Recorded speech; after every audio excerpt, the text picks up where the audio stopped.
Hi P2000, this PowerPoint is your very first one for this class for P2000. And this one will just give you a basic introduction to physical education. Quickly, research that supports physical education. Centers for Disease Control and Prevention, we'll be using that a lot. The cdc.gov is a great website to go to. But if you go to it and type in the search box physical activity, there's all kinds of research and verification that physical activity is absolutely important to controlling your weight. It reduces your risk of cardiovascular disease. It reduces your risk for type 2 diabetes and metabolic syndrome. It reduces your risk of some cancers, strengthens your bones and muscles, improves your mental health and mood, improves your ability to do daily activities, for instance, preventing falls for older adults, and increases your chances of living longer. So physical activity does an awful lot. Research shows over and over again that these 8 in particular are key to be connected with physical activity. Okay, research that connects physical activity to academic achievement. Again, the CDC again. The association between school-based physical activity, including physical education and academic performance, can be found at this link. So you can go to that as well and get some really good verification that what you are going to be teaching or focusing on is vital to all people. Okay, so how does physical activity affect the brain? First of all, it has physiological changes, as well as then the physiological changes are associated with. So we've got these actual changes that happen. Cerebral capillary growth. The capillaries within your brain are flowing faster. Blood gets to certain parts of the brain faster. It's an actual physiological change that happens with physical activity. Blood flow, oxygenation, production of neurotropins. Neurotropins are really what kind of, your memory and your ability to learn are very, very important. Growth of nerve cells in the hippocampus, which is also, again, the center of learning and memory. Neurotransmitter levels, which also goes to knowledge and memory, development of nerve connection, not only in the brains but throughout your body, density of neural network, brain tissue volume. Okay, these are the actual physiological changes that occur once a body starts doing physical movement. Now, these changes are associated with improved attention, improved information processing, storage, and retrieval, enhanced coping, enhanced positive effect, and reduced sensations of cravings and pain. And this coping and positive effect goes directly to behavior. So kids who have behavioral issues just may need a little bit more physical activity. And a lot of times in schools, what do we do with the kids that don't have much coping and end up lashing out at other kids? We make them go sit in the corner. We make them have time out. We make them miss recess. That's exactly opposite of what the research tells us that we should be doing. Okay, current estimates of obesity in the U.S., because this is another issue with lack of physical activity. About 72% of all adults in the U.S. are now overweight or obese. And obese is the big deal.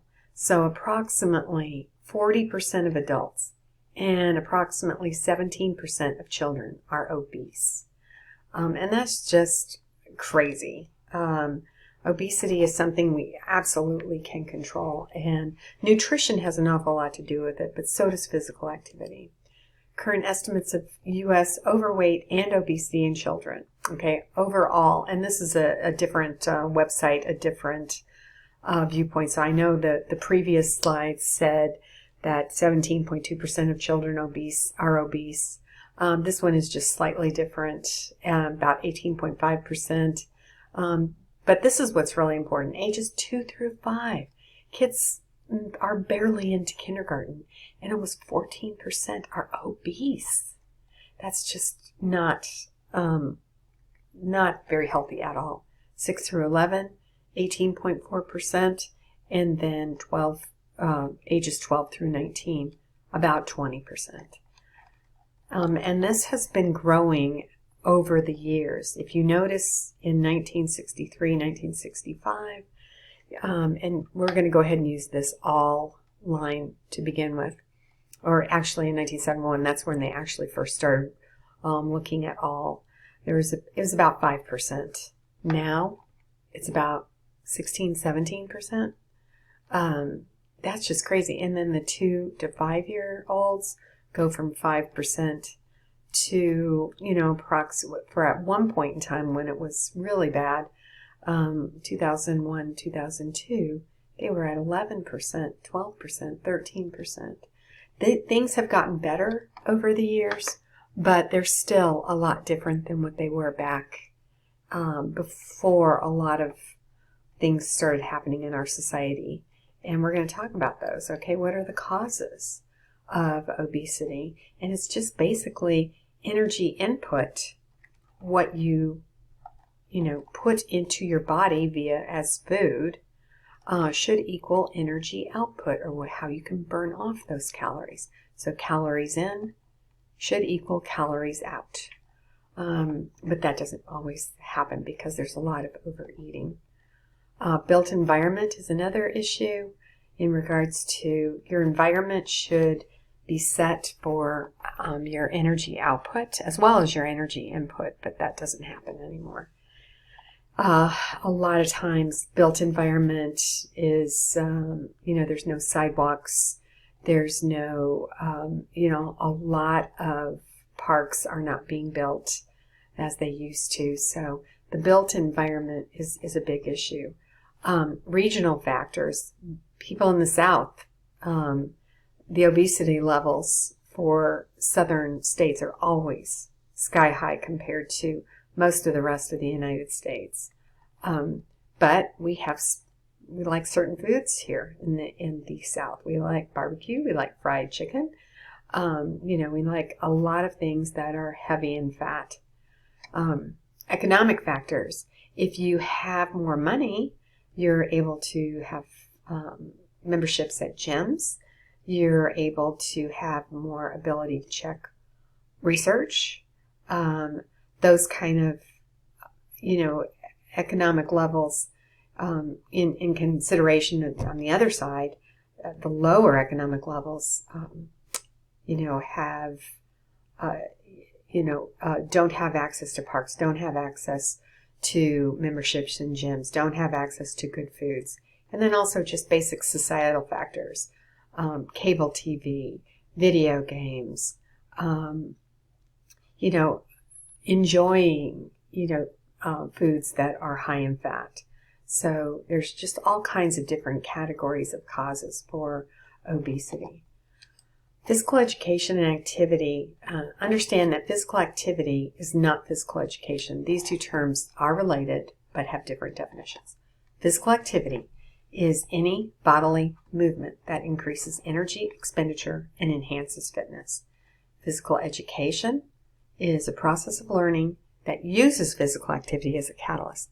So physical education teaches physical activity, which is an absolute imperative if you want to have a good, healthy life. Physical education exposes children to all domains of learning: psychomotor, cognitive, and affective. The psychomotor domain is the actual physical or doing the skill, its performance, its execution. Cognitive, you learn why it's important to be active. You learn about fitness. You can describe the 4 or 5 components of physical fitness. You can list them. You can understand them. The affective domain is where that social, emotional learning happens, where you can cooperate with a teammate, where you value the importance of physical activity, teamwork, and then just expression of physical activity through dance or even actually playing a game can lead to great, deep, affective expression. Also, organic fitness is kind of coming into play as another area. It's the ability to perform physical activities, cardiovascular, endurance, muscular strength and endurance, flexibility, and body composition. You're going to be, at the end of this class, hopefully forming your own personal philosophy of physical education. And that is, what are your beliefs and your thoughts about what is true around physical education? Why is it important? Providing an instructional focus and direction and understanding the purpose and role of physical education helps shape teaching values and clarify areas of emphasis. Your philosophies can be based on values as well as based on science. So not only are you going to get values from religion or spirituality in regards to what's right and what's wrong, but then also science is key to understanding physical activity, logical outcomes, and what makes sense, past learning experiences and outcomes. Here are all the factors, that are used to build your eventual teaching philosophy. What are your present values? Knowledge on certain concepts. Logic. That doesn't make sense if we were to propose to work out kids harder when they're already starting to get tired and injured. Successes and failures, learning processes, past experiences, religion and spirituality, ethics and morals. All of these major concepts feed into what your teaching philosophy is.